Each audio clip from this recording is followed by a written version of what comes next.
Ang Pilipinas ngayon. Narito na ang pinakamainit na mga balita na nakalap sa bawat sulok ng bansa. Ihahatid sa bawat Pilipino saan man kayo sa mundo. Ang Pilipinas ngayon. Pakinggan ang bawat kaganapan sa bawat lalawigan. Ito ang Pilipinas ngayon.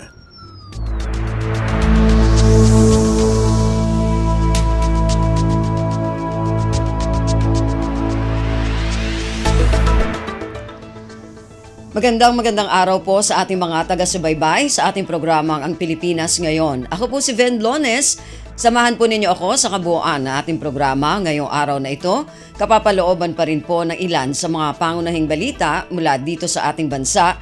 Kasama na ang mga segmentong balitang negosyo, balitang pampalakasan, balitang showbiz at mga balita mula sa iba't ibang rehiyon at lalawigan sa ating bansa para sa ating regional news. Samantala, maaari niyo po kaming sundan sa aming Facebook page, ang Radyo Pilipinas World Service. Paki-follow, like at share na rin po. Ang tabayanan, sasain niyo na sa ilang sandali ang ating programang Ang Pilipinas Ngayon. Mga kaganapan sa Kamaynilaan at mga kalapit na lalawigan dito sa Ang Pilipinas Ngayon.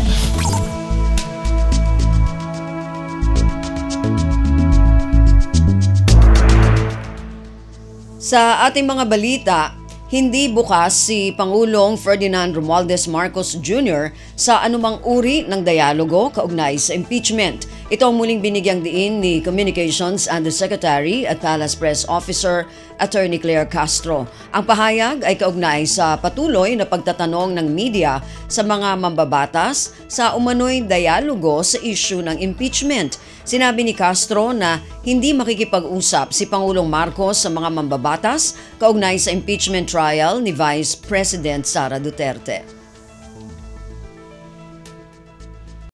So muli, ulitin ko po hindi po open ang Pangulo sa anumang dialogo patungkol sa impeachment trial or proceedings. Si Communications Undersecretary at Palace Press Officer Claire Castro. Kumpleto, detalyadong balitaan, di papahuli sa mahahalagang kaganapan. Kamustahin ang inang bayan, ang Pilipinas ngayon.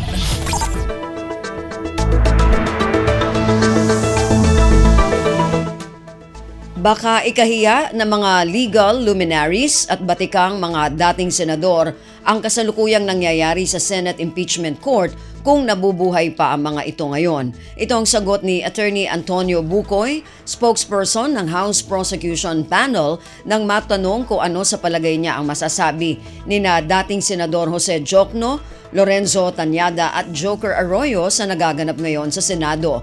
Si Bucoy ay isang batikang tagapaglitis at miyembro ng Free Legal Assistance Group o FLAG noong estudyante pa lamang siya sa University of the Philippines. Ayon kay Bucoy, natutunan niya kina Jocno, Tañada at Arroyo ang tamang paglalahad ng mga ebidensya. Sinabi ni Bucoy na iba ang komposisyon ng Senado noon na umaani ng respeto at walang patutsadahan kumpara sa kasalukuyan. Sinang-ayunan din ni Bucoy ang pahayag ni Philippine Constitution Association Chairperson at dating Supreme Court Chief Justice Reynato Puno na nagkaroon ng grave abuse of discretion o pagmamalabis sa panig ng Senate Impeachment Court.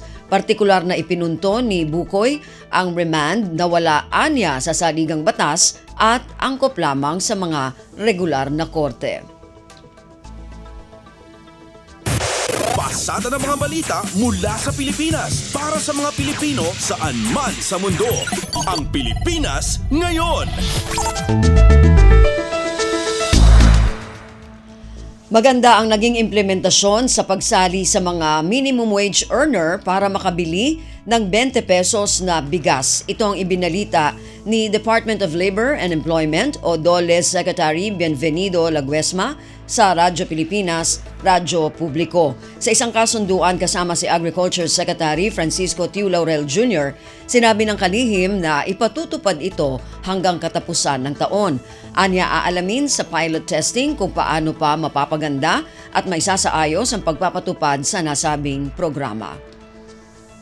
So itutuloy-tuloy namin hanggang sa katapusan ng taon upang makita ano man ang dapat pang gawing pagbabago o improvement para maging maayos yung implementasyon. Samantala, nagpasalamat sila Guesma sa mga empleyado na nakiisa sa pagbibigay ng listahan ng mga minimum wage earner. Sinabi nila Guesma na malaking tulong ito para matukoy kung sino sa mga manggagawa ang karapat-dapat matulungan sa pamamagitan ng 20 o ng 20 peso program. Anya, nasa 100,000 minimum wage earner ang nagpahayag ng pagnanais na makinabang mula sa nasabing programa. Dapat ang mga bilihin, lalo na ang bigas, ay maging accessible, affordable. At hindi lamang tinutulungan ng mga manggagawa, tulungan din ng mga magsasaka at ang ating mga mangingisda. So, medyo pinalalawak namin ni Sec Kiko. Doon sa initial na listahan namin, Ray, doon sa mga gustong magsilahok, humigit kumulang mga 100,000. Si DOLE Secretary Bienvenido Laguesma.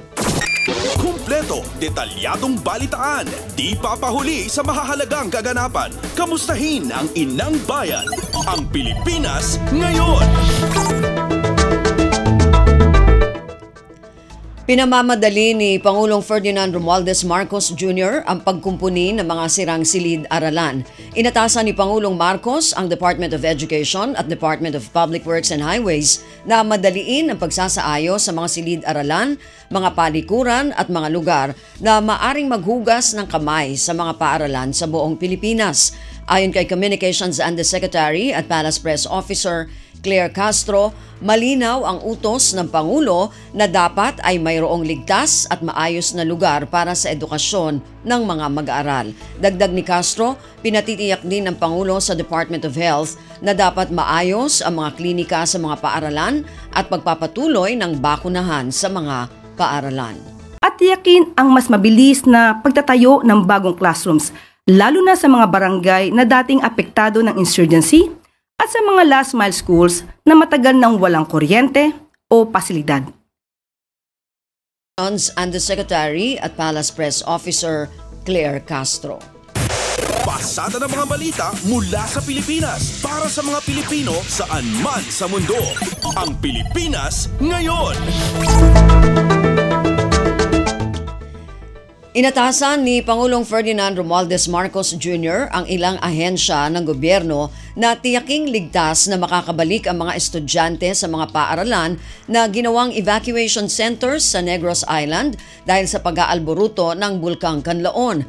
Ayon kay Communications Undersecretary at Palace Press Officer Claire Castro, 11 paaralan ang nagsilbing evacuation centers simula nang mag-alboruto ang bulkan noong Hunyo 3 ng 2024. Sinabi ni Castro na nagtutulong-tulong ang Office of Civil Defense, Department of Education, Department of Social Welfare and Development at mga lokal na pamahalaan para mailipat ang mga evacuee sa mga temporary shelter. Sa ngayon, nalinis at naihanda na ang mga silid-aralan para sa mga estudyante. Unti-unti na nakakabalik ang mga bata sa kanilang mga silid-aralan. Patuloy ang pagtutok ng gobyerno sa kaligtasan ng mga bata at mga guro, habang minomonitor pa rin ang sitwasyon sa bulkan at handang magbigay ng suporta kung kinakailangan. Communications Undersecretary at Palace Press Officer Claire Castro. Kumpleto, detalyadong balitaan, di papahuli sa mahahalagang kaganapan. Kamustahin ang inang bayan, ang Pilipinas ngayon.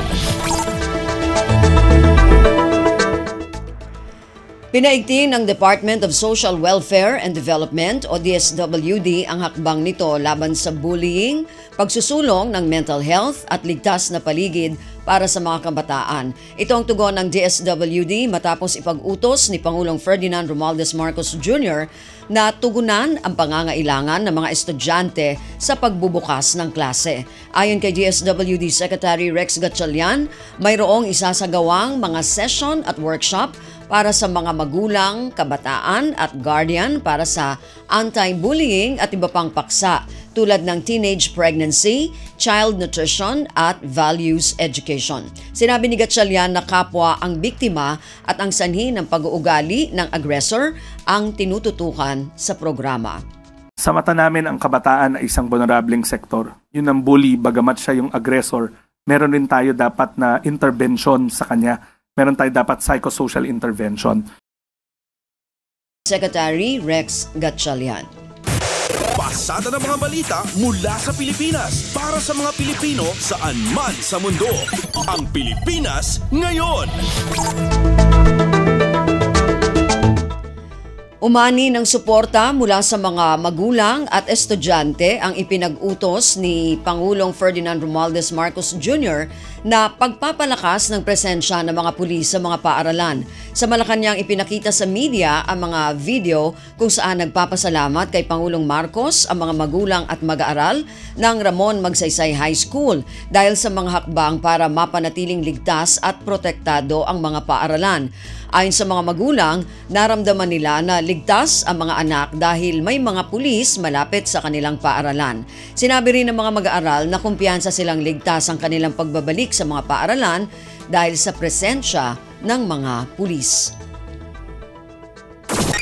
Kumpleto, detalyadong balitaan, di papahuli sa mahahalagang kaganapan. Kamustahin ang inang bayan, ang Pilipinas ngayon.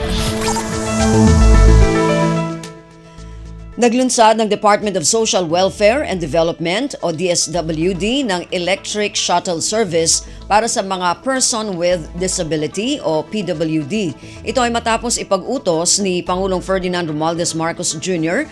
na tiyaking ligtas at may mga espasyo para sa mga PWD sa mga pampublikong transportasyon. Ayon kay DSWD Secretary Rex Gatchalian, matagumpay na naisagawa ang trial run ng 20 electric vehicle shuttle sa Quezon City. Ang mga e-shuttle na to, bukod sa e-electronic siya, they're PWD enabled. Ibig sabihin may mga rampa, may mga sapat na spasyo para sa mga wheelchair, and may mga CCTV cameras to make sure na safe space siya para sa ating mga people with disability na araw-araw pumapasok sa kanilang mga trabaho. Secretary Rex Gatchalian. Pasada ng mga balita mula sa Pilipinas para sa mga Pilipino saan man sa mundo. Ang Pilipinas ngayon. Direkta na ang away ng Israel at Iran ngayon kaya mas malaki ang epekto nito sa pandaigdigang merkado. Ayon kay Filipino-Canadian economist Dr. Michael Batu, malaki ang epekto sa supply ng produktong petrolyo kung aatakihin ang mga pasilidad ng Iran dahil isa ito sa malalaking gumagawa ng langis. Dagdag ni Batu, posible rin itong magkaroon ng epekto sa inflation o presyo ng mga bilihin lalo na sa mga industriyang nakadepende sa mga produktong petrolyo. Isa pang dito inaabangan din, Ray, is yung posibilidad na magsara yung Strait of Hormuz, no? Kasi diyan dumadaan yung maraming mga tankers na papunta sa Asia kabilang ng Pilipinas. And alam naman natin na we are very dependent sa imported petroleum at pag nagkaroon ng disruption sa supply, definitely magkakaroon yun ng impact sa supply sa ating bansa at sa inflation, magtataas ang presyo. Samantala, posible rin ayon kay Batu na maapektuhan ng mga overseas Filipino worker o OFWs sakaling may iba pang mga bansa na madamay o makasali sa nasabing kaguluhan. Anya, isa sa maaaring maapektuhan ng pagpapadala ng remittance o pera sa mga pamilya ng mga OFW sa Pilipinas at pagkakaroon ng deployment ban o pagbabawal na magtrabaho sa ibang bansa. Gayunman, nakikita ng ekonomista na limitado lamang ang gulo at mananatili ito sa pagitan ng Israel at Iran sa ngayon. Itong iniiwasan natin mangyari, but it seems to me na itong conflict na ito ay limited po lamang sa Israel at sa Iran. No? Hindi pa nakikisali yung ibang bansa. If there's any consolation to this, ito yun. Mukhang limited lang yung scope ng conflict nito. Si Filipino-Canadian economist Dr. Michael Batu. Kumpleto, detalyadong balitaan, di papahuli sa mahahalagang kaganapan. Kamustahin ang inang bayan, ang Pilipinas ngayon.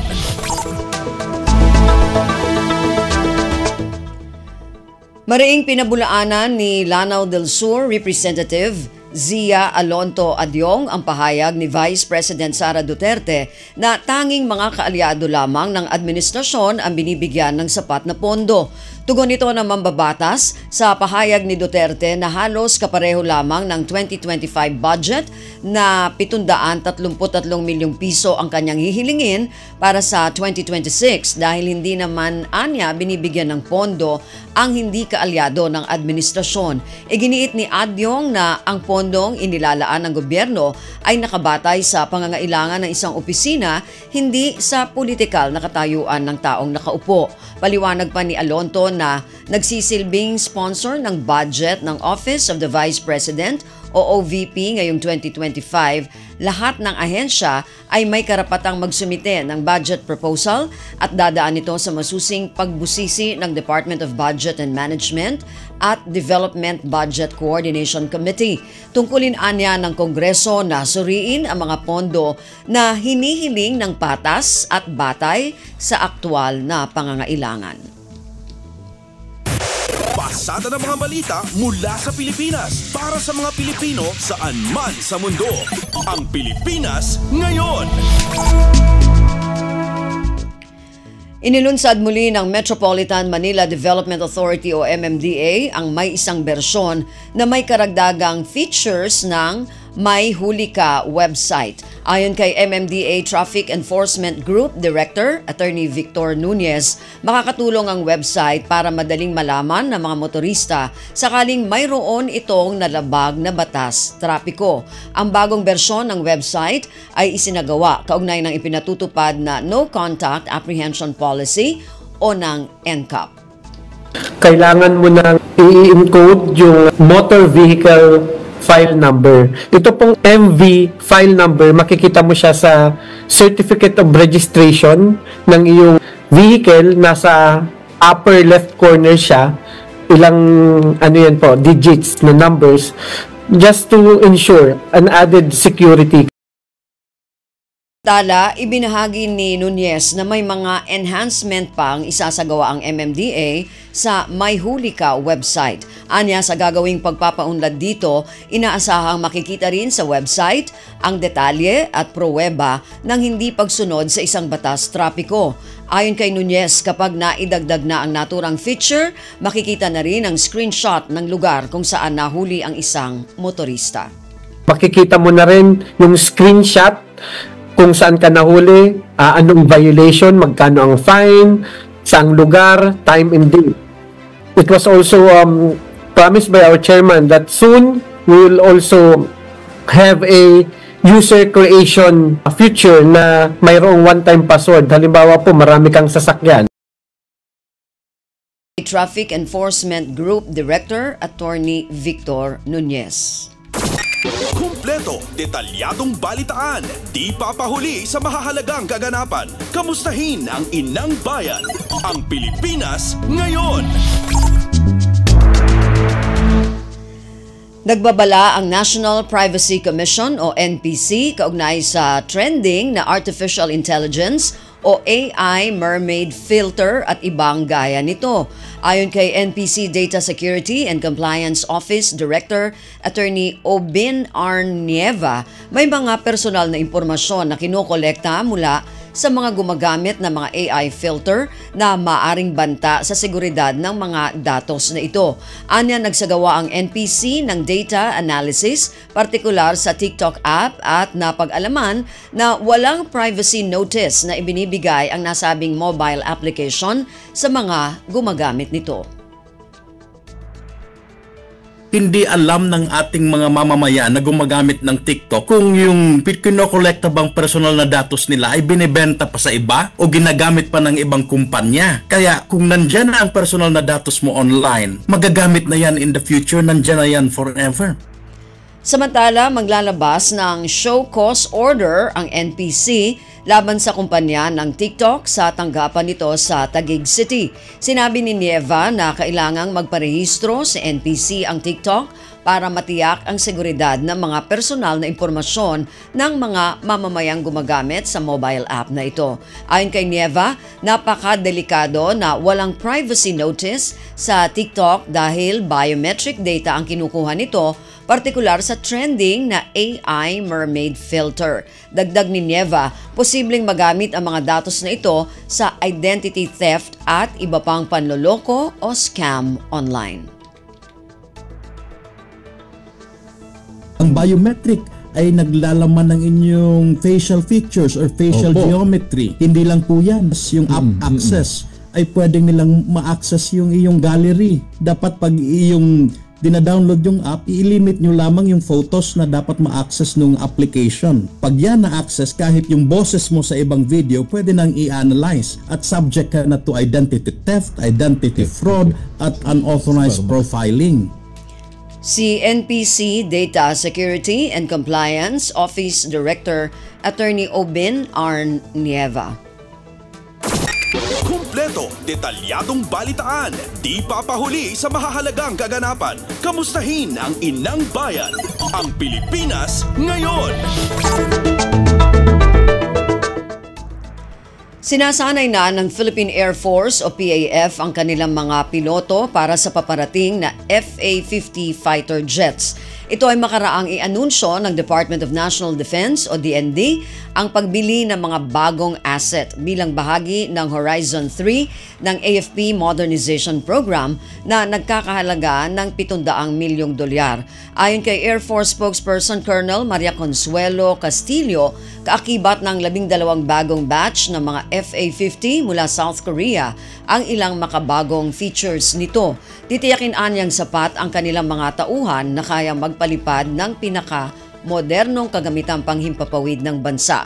Magugunita na nitong Marso, nasawi ang 2 piloto ng Air Force sa Bukidnon, makaraang bumagsak ang isang FA-50 unit nito, dahilan upang mabawasan ang unang squadron ng mga fighter aircraft. Sinabi pa ng Defense Department na asahan ng darating sa bansa ang mga bagong FA-50 fighter jets sa taong 2030. Balita mula sa Pilipinas para sa mga Pilipino saan man sa mundo. Ang Pilipinas ngayon.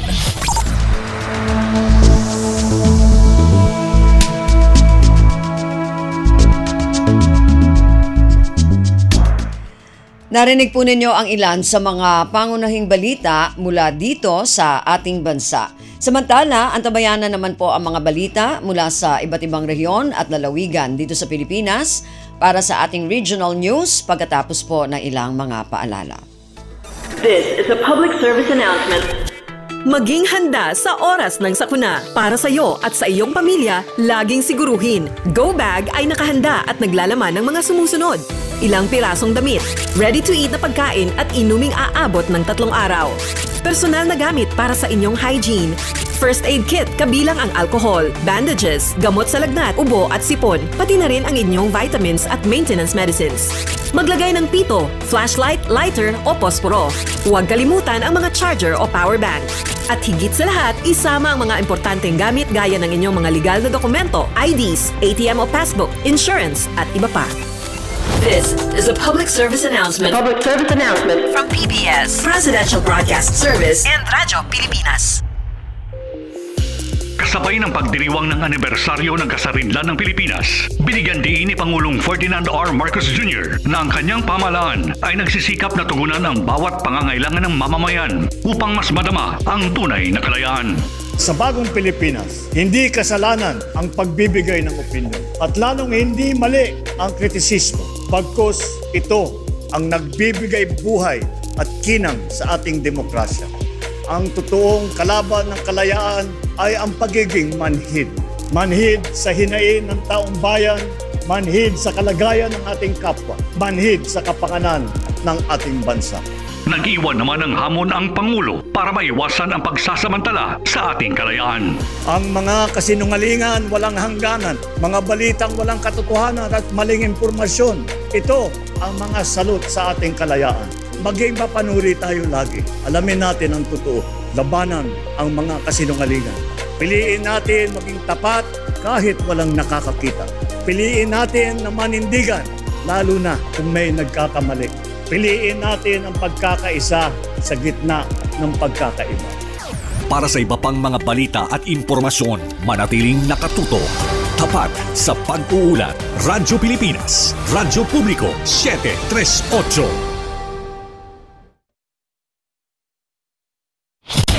Balita mula sa lalawigan sa bawat rehiyon ng ating bayan. Dito sa Ang Pilipinas Ngayon.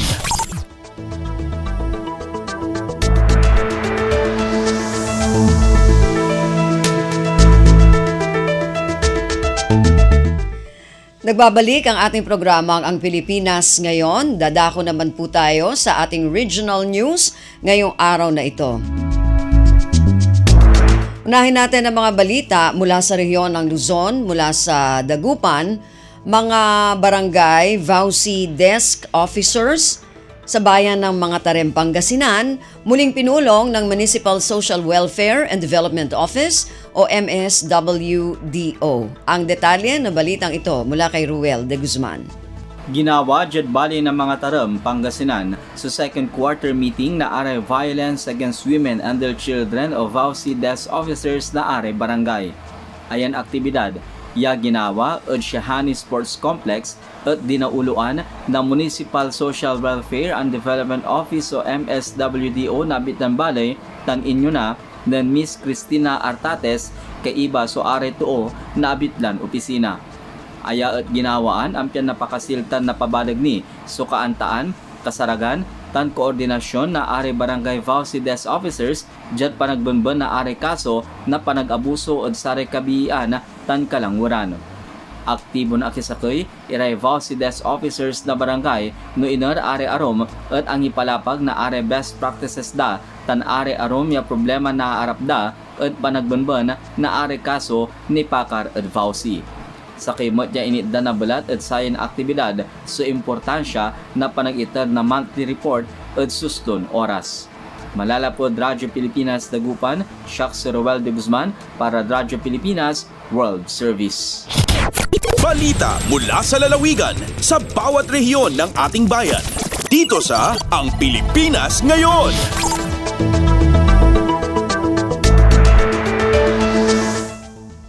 Maraming salamat, Ruel. Yan ang ulat mula sa Dagupan. Samantala, dumako naman tayo sa Bontoc, Department of Education o DepEd, Mountain Province, pinaigting ang kampanya kontra dengue sa kabila ng pagbaba ng kaso sa lalawigan. Ang detalye ng balitang ito mula kay Donna Kawis Balyo. Nang iparuwarte Mountain Province Schools Division Office iti direktiba amang papigsa iti kampanya kontra dengue kadagiti eskwelahan no pay bimabati kaso itatawan. Ti tema ti anti-dengue campaign ket pamilya kontra dengue sama-sama ligtas ang bawat isa. Na ipalagip iti direktiba ni Schools Division Superintendent Benilda Daytaka ti panangipatungpal dagiti eskwelahan ken komunidad iti 5S strategy kontra iti nasao nga sakit. Inikanpay ni Daytaka iti direktiba dagiti school health personnel a makitinulong iti Parents Teachers Association, Local Government Unit, Rural Health Office, ken iti komunidad. Iti panangisayangkat ti edukasyon, environmental sanitation, ken panangited atensyon kadagiti suspected cases. Iti kamaudyan a report ti Provincial Health Office bimabati kaso ti dengue ditoy Mountain Province. Manipod Enero ingana ita Hunyo at dalaang ti agarup 3 gasot a kaso kumpara iti nasurok 5 gasot iti kapada a panawan iti 2024. Manipod Bontoc saon ang Donna Kawis Balyo para iti Radyo Pilipinas World Service. Balita mula sa lalawigan sa bawat rehiyon ng ating bayan. Dito sa Ang Pilipinas Ngayon. Maraming salamat, Donna. Yan ang ulat mula sa Bontoc. Samantala, dumako naman tayo sa Lucena. Programang Benteng Bigas meron na inilunsad sa San Jose Occidental, Mindoro. Ang detalye ng balitang ito mula kay Tom Alvarez. Inilunsad ng DA Mimaropa ang programang Benteng Bigas meron na sa San Jose Occidental, Mindoro. Ayon sa pabalid ng ahensya, nasa 500 benepisyaro kabilang senior citizens, solo parents, persons with disabilities at mga benepisyaro ng Pantawid Pamilyang Pilipino program ng DSWD ang nakabili ng hanggang 10 kilo ng bigas sa presyong 20 pesos kada kilo. Ito nila ay bilang tugon sa isinusulong na food security at kaginhawaan para sa mga mamamayang kabilang sa vulnerableng sektor. Ibinahagi naman ng Municipal Agriculturist Office ng San Jose na pinaplano nilang iikot ang distribusyon ng bigas kada linggo sa iba't ibang barangay upang mapalawak ang saklaw ng programa at mas marami pang mamamayan ang makinabang. Ang programang ito ay isa sa mga konkretong hakbang ng pamahalaan upang tugunan ang mataas na presyo ng bigas at masiguro ang sapat at abot-kayang supply nito sa mga komunidad, lalo na sa mga sektor na higit na nangangailangan. Mula sa lungsod na Lucena, Tom Alvarez para sa Radyo Pilipinas World Service. Balita mula sa lalawigan sa bawat rehiyon ng ating bayan. Dito sa Ang Pilipinas Ngayon.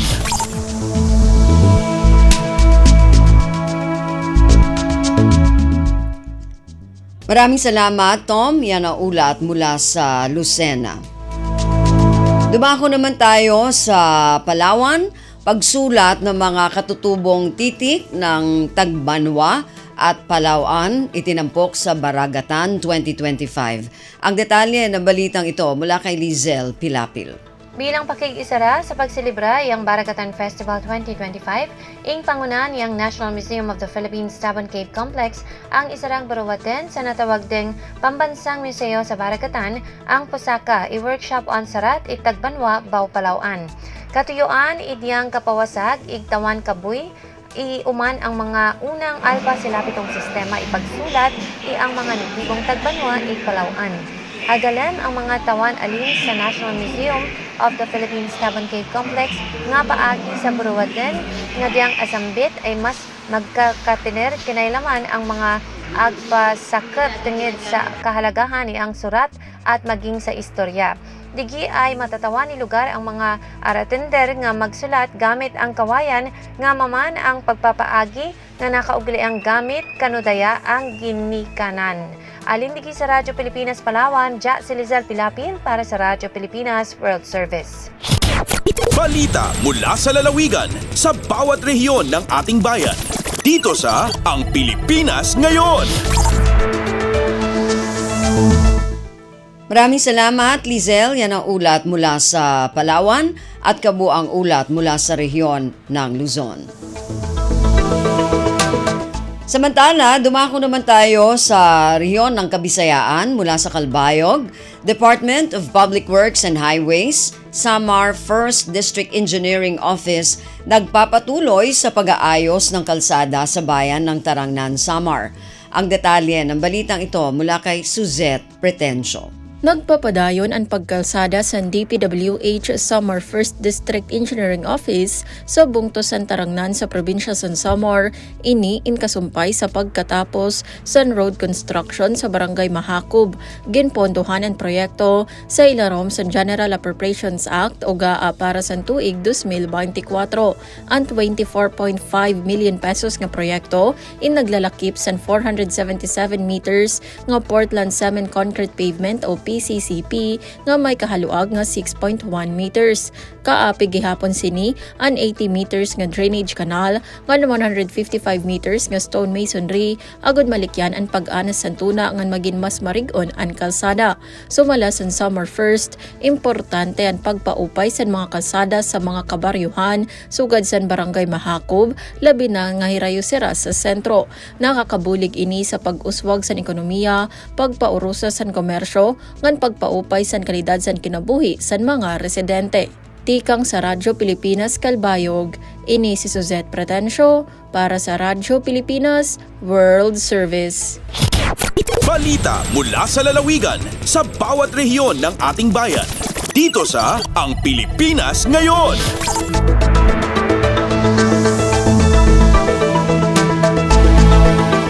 Maraming salamat, Suzette, mula dyan sa Calbayog. At yan po ang kabuuan na ulat mula sa rehiyon ng Kabisayaan. Dumako naman tayo sa rehiyon ng Mindanao mula sa Tandag.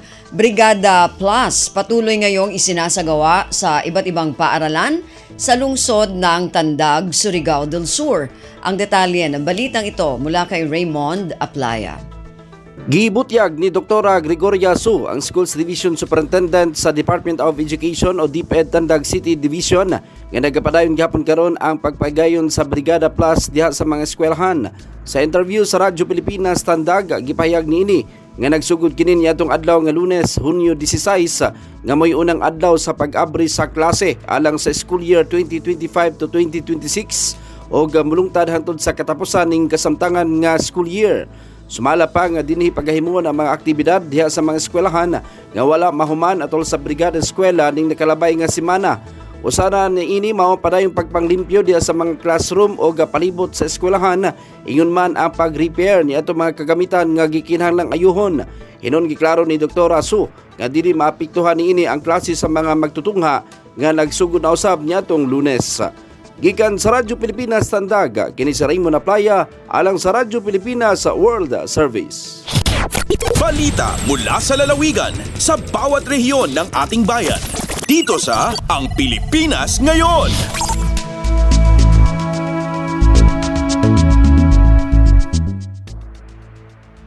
Maraming salamat, Raymond, ng ulat mula sa Tandag. Dumako naman tayo sa Hulo. Nasa mahigit kalahati ng kabuang bilang ng mga mag-aaral pumasok sa unang 2 araw ng balik eskwela sa isang mababang paaralan sa Hulo. Ang detalye na balitang ito mula kay Fatma Gino. Wala pang miabot pa hanggang 2% in taon si mga batay school gimoa sin istinyaon na June 16, 2025. Hamon naman adlaw sampay pakahapon hikarwa adlaw na sin pagukabi school para school year 2025-2026. Amoy nagpalista Hajibuto Elementary School sa Sakupan Sinholo 4 District, habawaan sina DepEd Sulu Division. Habay tayo dyan si Tirapia Ismael, principal sina Sabuti School. Inutinut impagwa si mga kabataan pa school ang dalawang haydi hanggatus kawalan tagwalong mga batain si Mod pa school sin istinyaon. Kaya sunuan sampay panay ng labido ang gato sa ikarwa adlaw.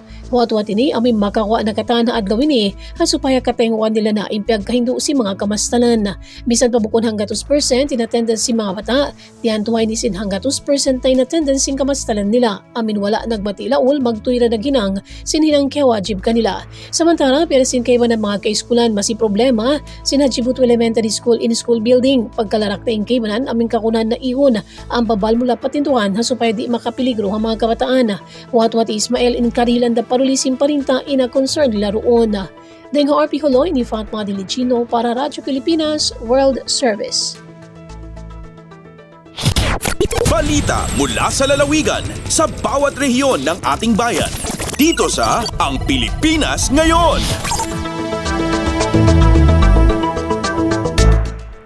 Maraming salamat, Fatma. Yan ang ulat mula sa Hulo at kabuang ulat mula sa rehiyon ng Mindanao. Narinig po ninyo ang ating regional news para sa araw na ito. Kalipunan ng mga balita mula sa iba't ibang rehiyon at lalawigan dito sa Pilipinas.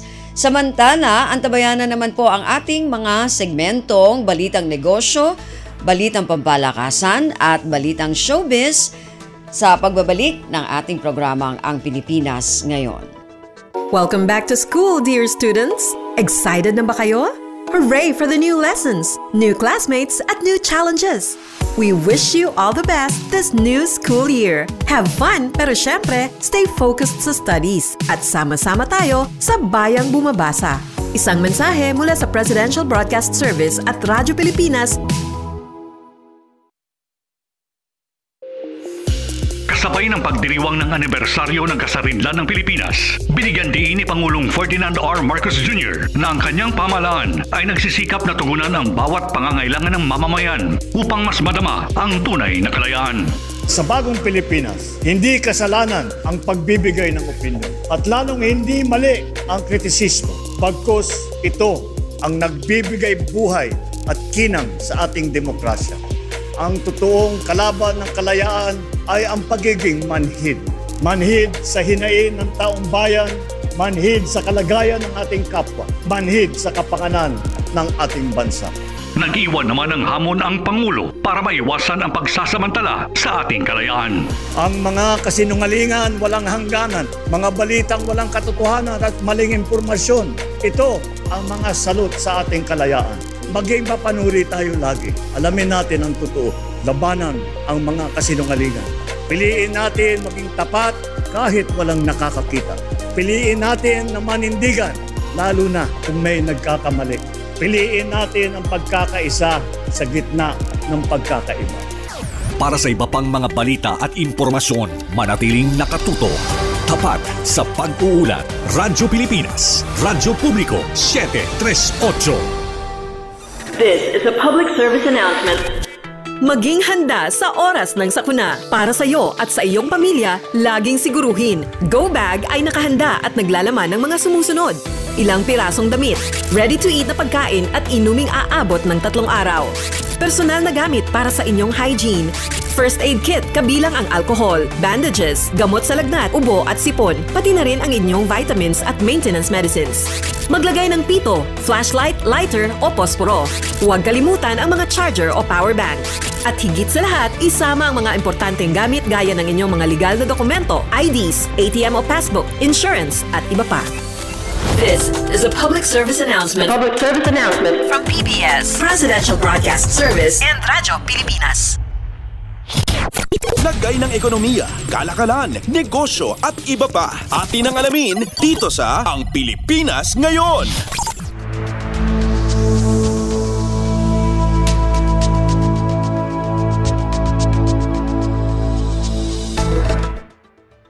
Magandang araw, narito na ang mga naungunang balita sa larangan ng pagninegosyo at kalakalan. Kasama po ang inyong lingkod, Win Peñano. Umabot na sa triple ang kinita ng Business Conversion and Development Authority o BCDA noong nakaraang taon kung iahambing sa kinita nito noong 2023. Ayon sa ahensya, umabot sa 22.1 billion pesos ang gross revenue nito noong 2024 kumpara sa 7.3 billion pesos na naitala noong 2023. Doble rin ito sa naunang 2024 revenue projection na 11 billion pesos. Paliwanag ng BCDA, ang tumaas na revenue ay bunga ng multiple income streams na pinangunahan ng isang joint venture agreement mula sa isang private developer na nagkakahalaga ng 13.9 billion pesos. Tumaas din ang service concession na sumampa sa 3.4 billion pesos noong nakaraang taon kumpara sa 2.5 billion pesos noong 2023.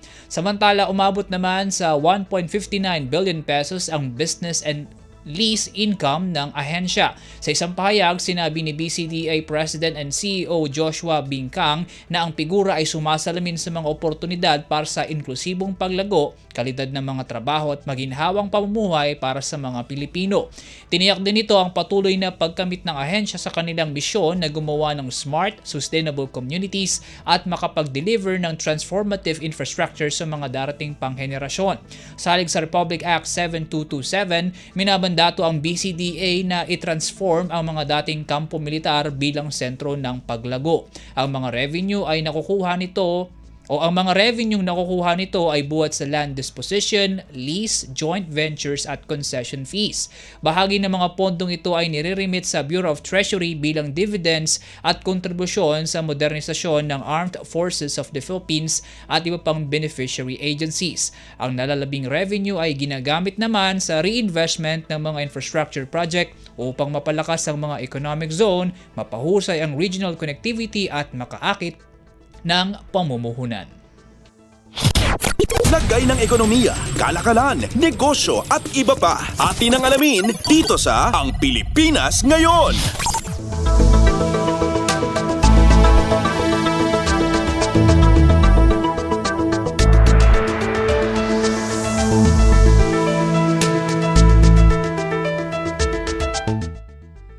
Sa iba pang balita, tiniyak ng Department of Energy o DOE na mag-iimplementa ito ng proactive at targeted measures upang maabatan ang epekto ng mataas na presyo ng langis sa pandaigdigang merkado.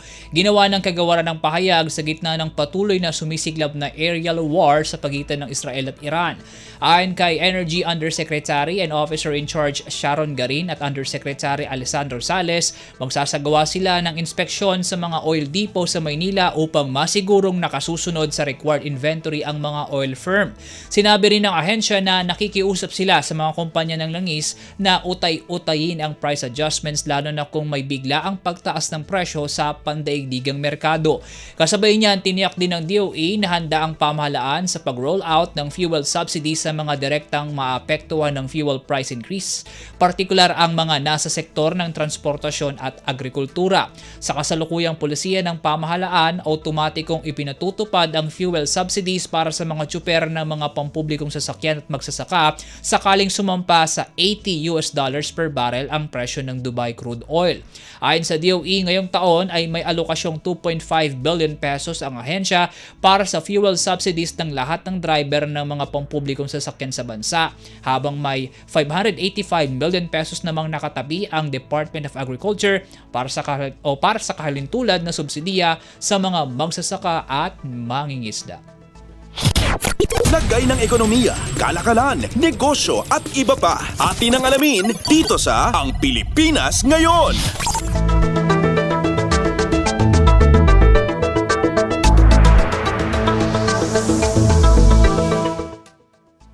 Bilang bahagi ng inisyatibong gawing pangunahing investment hub ang Pilipinas, inatasan ng Bureau of Internal Revenue o BIR ang mga tanggapan nito sa buong bansa na tulungan at iprioridad ang lahat ng local at foreign investors na may estratehikong investments sa bansa.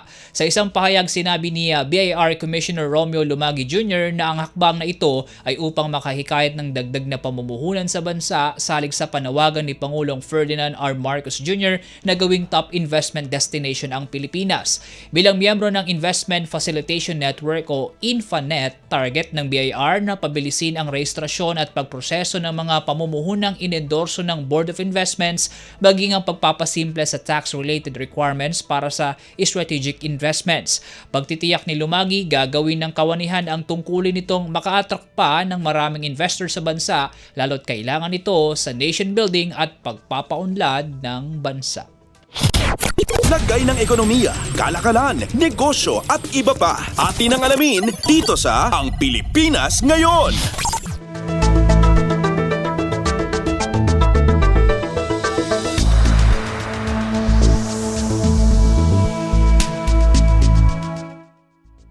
Inanunsyo ng low-cost carrier na Cebu Pacific ang pakikipag-partner nito sa Lufthansa Systems at sa Pratt & Whitney sa layong mapalakas ang kanilang operational efficiency. Ayon sa Gokongwei-owned airline, napili ang Netline suite ng Lufthansa Systems mula sa advanced capabilities nito sa flight operations, crew planning, rostering at real-time disruption management. Paliwanag ni Cebu Pacific Chief Executive Officer Mike Sux, nakasentro ang partnership na ito upang mapahusay ang safety, operational resilience, efficiency at pangangalaga sa mga crew. Samantala, nakatutok naman ang partnership ng Cebu Pacific kasama ang Pratt & Whitney para sa comprehensive maintenance ng GTF engines ng kanilang mga eroplano. Mula rito, napalalakas ang kanilang abilidad na isustine ang kanilang serbisyo habang patuloy na naidi-deliver ang commitment sa kanilang mga pasahero. Lagay ng ekonomiya, kalakalan, negosyo at iba pa. Atin ang alamin dito sa Ang Pilipinas Ngayon.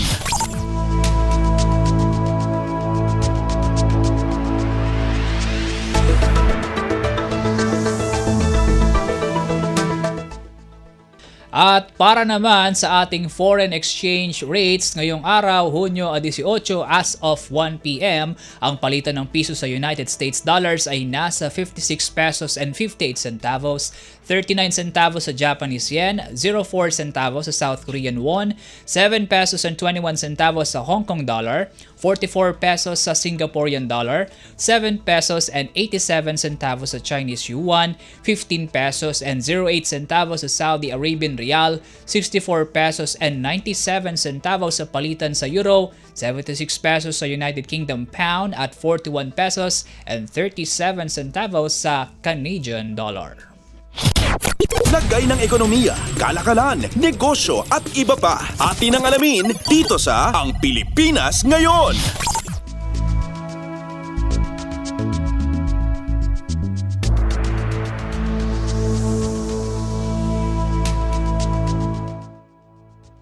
At yan po mga balitang aming nakalap sa larangan ng pagnenegosyo at kalakalan. Ang tabayanan ng kalipunan ng mga maiinit na sports balita na ihatid sa atin ni Leo Magpayo maya-maya makalipas ang ilang paalala. Lagay ng ekonomiya, kalakalan, negosyo at iba pa. Atin ang alamin dito sa Ang Pilipinas Ngayon. Time to celebrate kulturang Pinoy, tradisyon, musika, sining, literatura at iba pa. Anything and everything fun and Filipino. Ito ang Pinoy Kultura. Isang nakagawian ng mga Pilipino na medyo di na natin namamasdan ngayon ay ang pagmamano sa ating mga nakatatanda. Ano ba? It's long been part of Philippine culture, a gesture of respect that involves saying mano po, then lightly touching one's forehead on the offered hand of an elder, whether you're lola, lolo, nanay, tatay, ate, kuya, or mano po ninong, mano po ninong. It's practiced all year round as a form of greeting, usually upon entering an elder's house or attending family reunions. Mano na tayo next time we see our elders. Yan ang Pinoy Kultura because our culture is cool. This is a public service announcement. Discipline is the key. Umiwas sa aksidente sa daan. Ang pagmamaneho ay may kaakibat na responsibilidad, hindi basta mapaandar lang ang sasakyan. Kilatisin ang sarili, ang kahandaan sa manibela, siguruhing inyong konsentrasyon ay hindi magagambala. Importante rin na ating laging isipin, init ng ulo ay huwag pairalin, bagkus kaligtasan ng lahat ang siyang dapat unahin. Isang mahalagang paalala mula sa Presidential Broadcast Service at Radyo Pilipinas, Radyo Publiko 738. This is a public service announcement. Public service announcement From PBS, Presidential Broadcast Service at Radyo Pilipinas, Radyo Publiko 738. This is a public service announcement. Alamin, ito ang walang pasok guide batay sa DepEd Order No. 37 Series of 2022. Sa sitwasyon ng pagbaha, automatic na walang pasok for all levels sa mga lugar na kasama sa flood warning ng Pag-asa. Automatic suspended naman ang klase at trabaho kung ang flood warning ay inilabas sa oras na nagsimula na ang klase. Para sa mga lugar na hindi kabilang sa flood warning ngunit nakararanas ng pagbaha, nakadepende kay Mayor o kay Governor ang desisyon sa suspensyon. Tandaan, sakop lamang ng DepEd Order na ito ang levels K-12 sa mga pampublikong paaralan, ngunit may option naman ang mga pribadong paaralan, state or local universities and colleges na sundin ito. This is a public service announcement. Public service announcement From PBS, Presidential Broadcast Service and Radyo Pilipinas. Updates at pinakahuling mga usapin sa mundo ng palakasan. Atin ang pakinggan dito sa Ang Pilipinas Ngayon.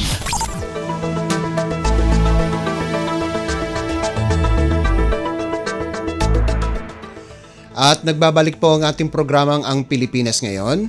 Samantala, narito naman po ang sports balita. Muling lalaban si Mark Magnifico Magsayo sa isa sa mga undercard ng laban ni Manny Pacquiao kontra Mario Barrios kung saan makakalaban nito si Mexican Jorge Mata Cuellar na gaganapin sa MGM Grand sa Las Vegas, Nevada sa Hulyo 19. Magtutos sina Magsayo at Cuellar sa isang 10-round match para sa bakanting World Boxing Council o WBC Continental American Super Featherweight title sa isa sa mga undercard ng labanang Pacquiao-Barrios. Sinabi ng 29 anyos na si Magsayo na malaking oportunidad ito para sa kanya para maging kabilang sa isa sa mga undercard ng kanyang childhood hero na si Manny Pacquiao. Dagdag ni Magsayo, si Pacquiao daw ang rason kung bakit siya pumasok sa mundo ng boxing. Noong 2021, nakagawa ng knockout sa 10th round si Magsayo kontra Julio Ceja sa undercard match ni Pacquiao at Yordenis Ugas. Naging WBC Featherweight Champion si Magsayo noong 2022 pagkaraang talunin si Gary Russell Jr. at nakuha ang WBA Intercontinental Super featherweight title sa pamamagitan ng unanimous decision kontra kay Eduardo Ramirez ng Mexico nitong nakalipas na taon. Kasalukuyang may 27 wins, 2 losses na may 18 knockouts si Magsayo, habang si Cuellar ay may hawak na 21 wins, 2 losses and 2 draws na record na may 13 knockouts. Bukod kay Magsayo, lalaban din si Yumir Marshall sa Pacquiao Barrios event kung saan makakatapat nito si Alexis Gaitan sa isang 8-round middleweight non-title bout. Updates at pinakahuling mga usapin sa mundo ng palakasan. Atin ang pakinggan dito sa Ang Pilipinas Ngayon.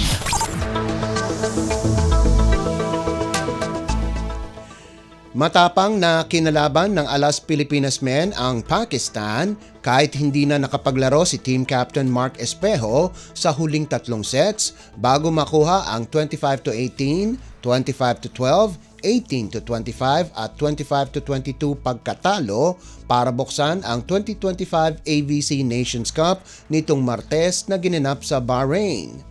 Nagtamo ng injury si Espejo kung saan mali ang pagbagsak nito sa huling play sa set 1 at hindi na ito nakabalik, subalit nagdulot naman ito ng pagsalo ng bench players sa nagbabadyang sweep loss. Malaki ang tulong na ginawa ni Leo Ordiales para sa Pilipinas kung saan nakagawa ito ng 6 na puntos para sa 9-4 run na binigay sa Alas ang 15-10 abante laban sa Pakistan sa ikatlong set.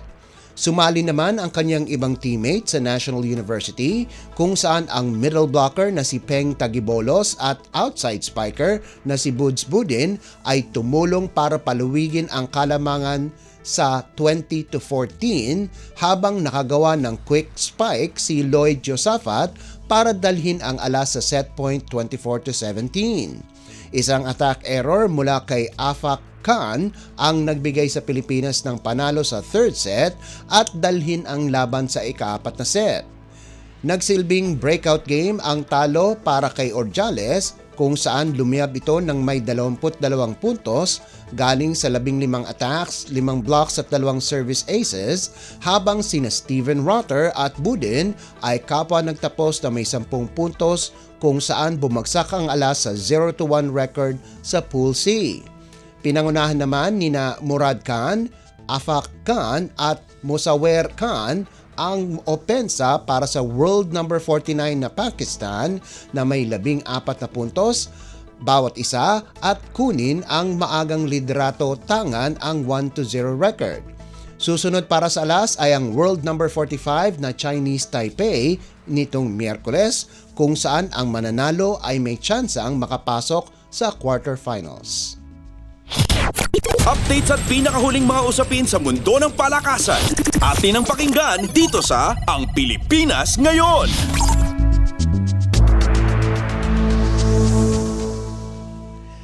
Nagtangkang bumawi sa second set si Filipino tennis star Alex Ayala, subalit kinapos pa din para ibigay ang panalo 6-4 at 6-3 kay Magda Linette ng Poland sa round of 32 ng Nottingham Open na ginanap sa Great Britain nitong Martes.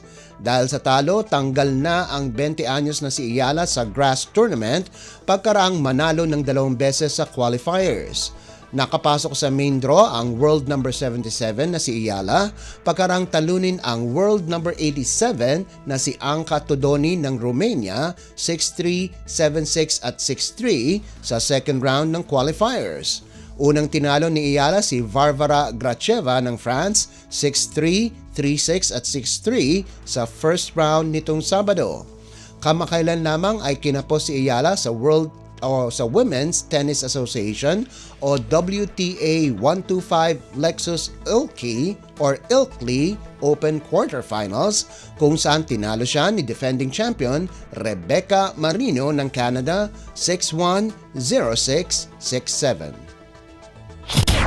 Updates at pinakahuling mga usapin sa mundo ng palakasan. Atin ang pakinggan dito sa Ang Pilipinas Ngayon.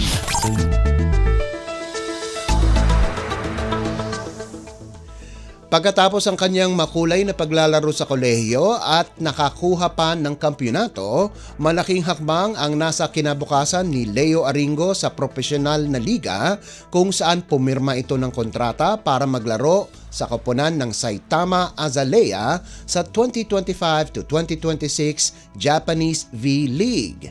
Inanunsyo ito ng National University nitong Martes kung saan nagpaalam na si Aringo sa Bulldogs pagkarang tulungan ang koponan na makompleto ang makasaysayang 5-peat sa UAAP Season 87 Men's Volleyball.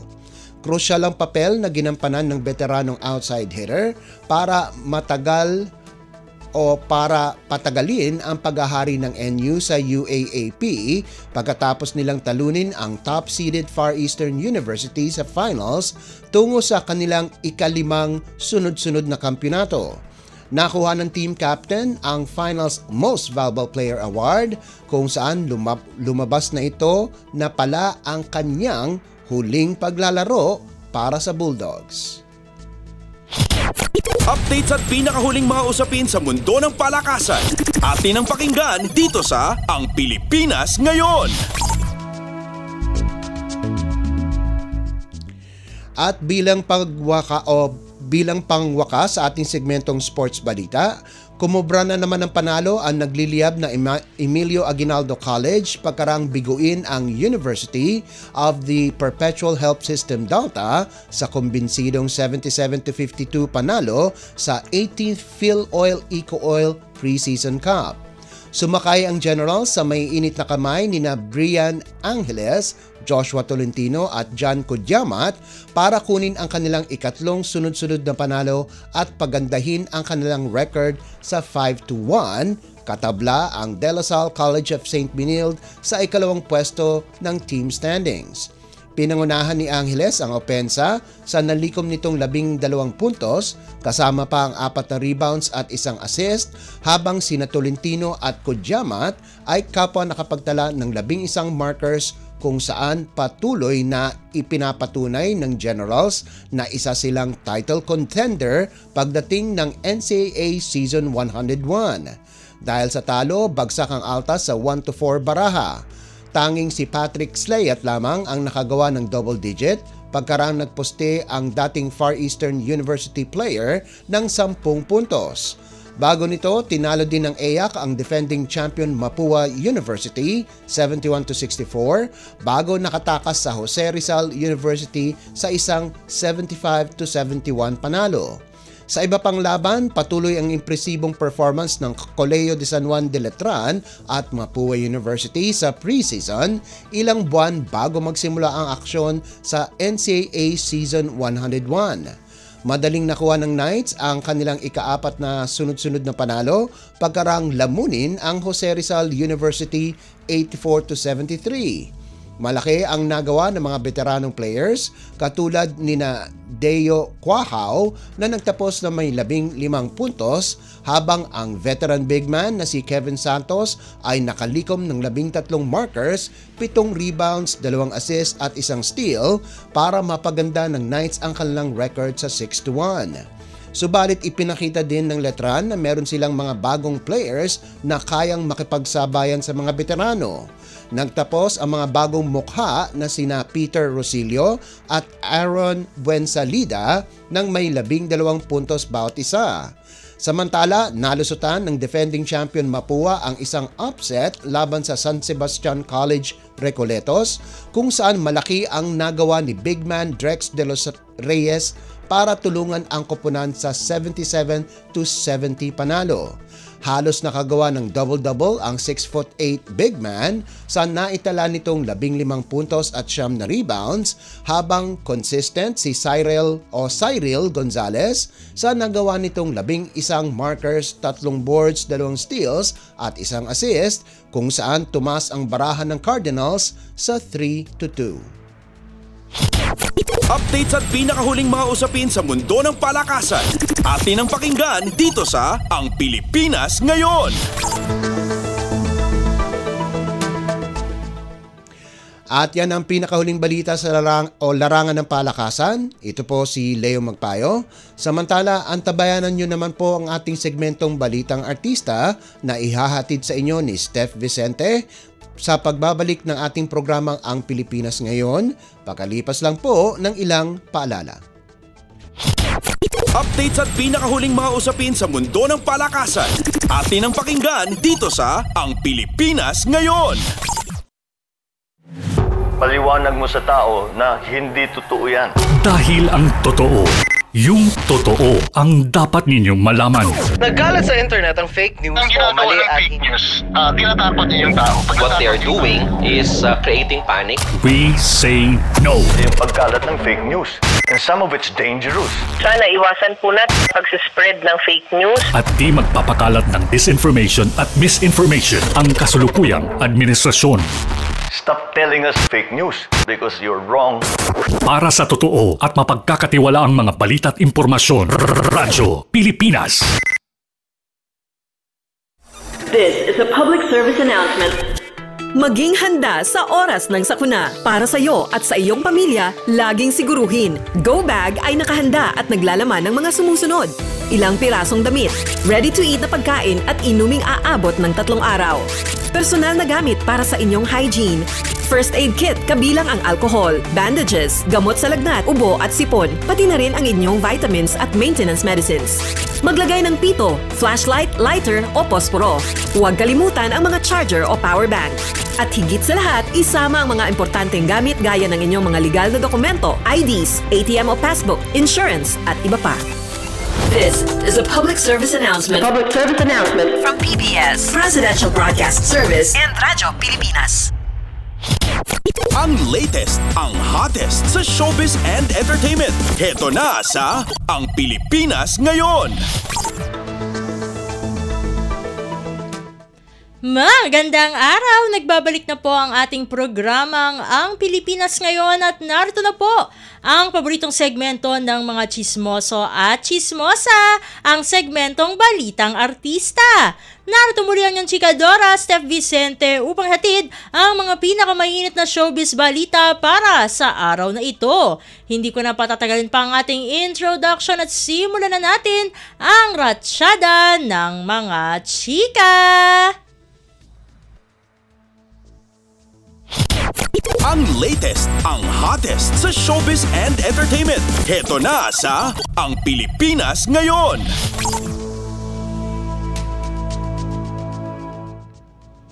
Nag-alala naman ang mga kaibigan at taga-suporta ng Kapuso TV host comedian na si Bubay matapos muling mahimatay habang nagpe-perform.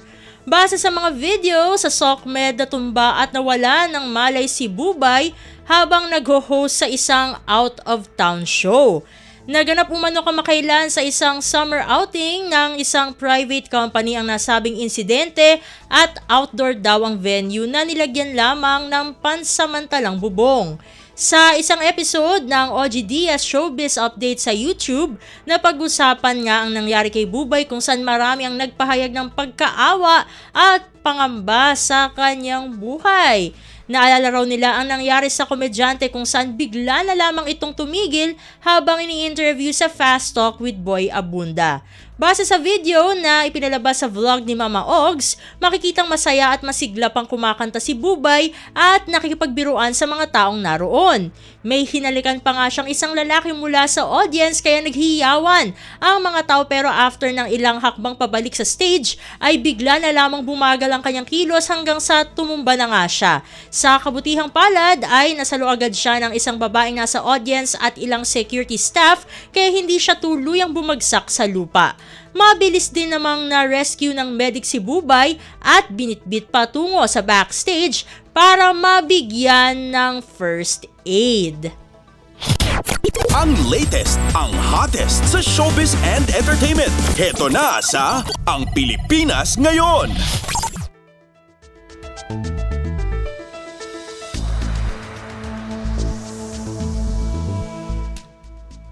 Samantala, na iskandalo ang mga netizen at mga kamosa natin sa ipinost ni Zainab Harake sa social media kung saan makikita silang naliligo ng asawang si Bobby Ray Parks Jr. sa bathtub.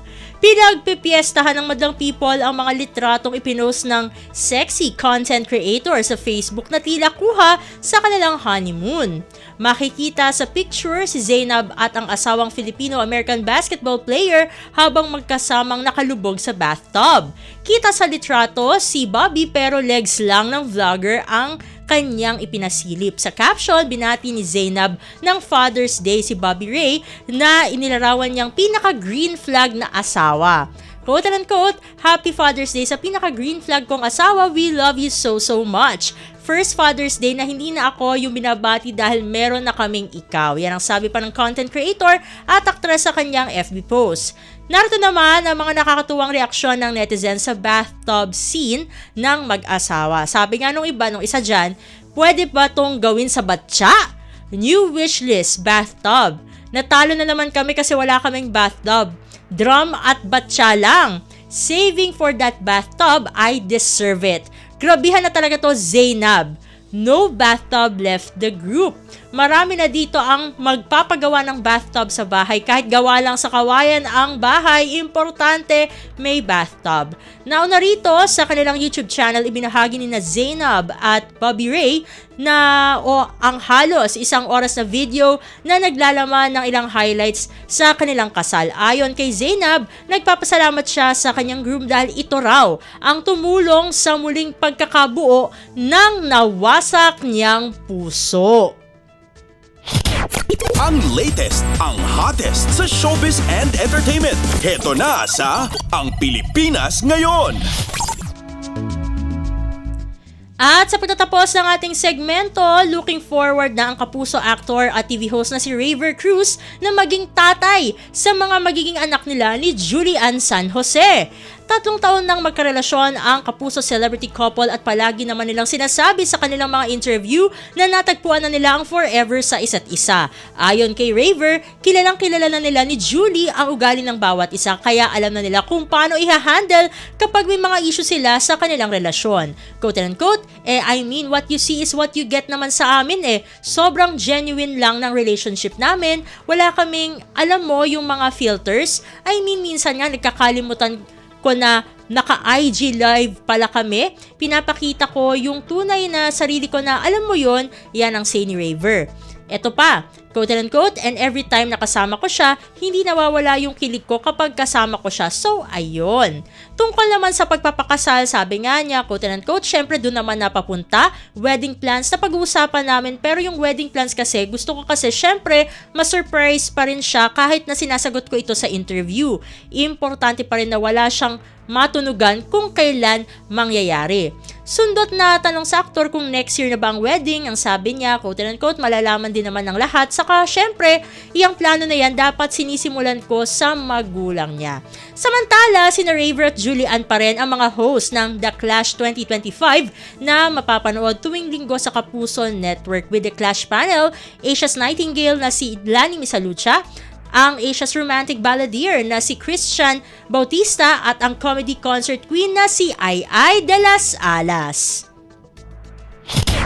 Ang latest, ang hottest sa showbiz and entertainment. Heto na sa Ang Pilipinas Ngayon. Naku, konti lang ang oras natin para sa ating segmentong Balitang Artista. Maraming salamat mga chismis para sa inyong pakikinig sa ating segmento. Ako muli ang inyong chika Dora, Steph Vicente para sa Radyo Pilipinas World Service. Magbabalik na po ang ating kasamang si Ven Blones. Ang latest, ang hottest sa showbiz and entertainment. Heto na sa Ang Pilipinas Ngayon.